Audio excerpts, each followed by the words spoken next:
Allo stadio Cesare Brin va in scena la semifinale d'andata dei playoff di eccellenza tra la Cairese di Mister Benzi e il finale di Mister Buttu.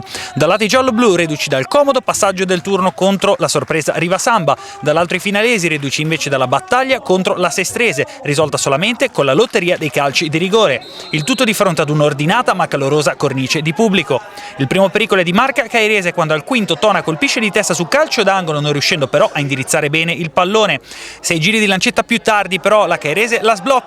Magia dell'Essi dalla destra, cross e colpo di testa prepotente di Babliuk, bravo a farsi trovare pronto e a battere un incolpevole porta dal cuore dell'area. Cairese così in vantaggio per la gioia dei suoi tifosi.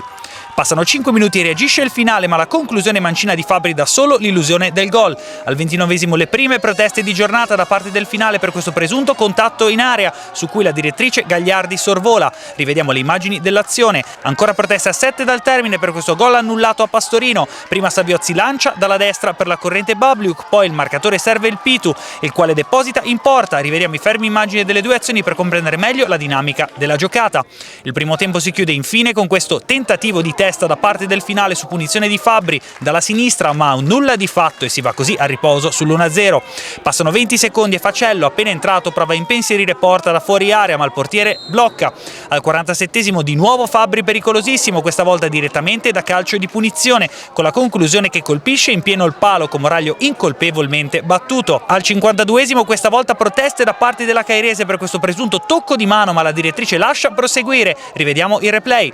Tra il 64esimo e il 65esimo Saviozzi sfiora per 2 volte il gol del mese. Prima colpisce la traversa con questa conclusione mancina che accarezza solamente le ragnatele dell'incrocio. Dopo 60 secondi tenta il colpo alla calciatori Panini, ma Porta non si scompone e blocca il pallone.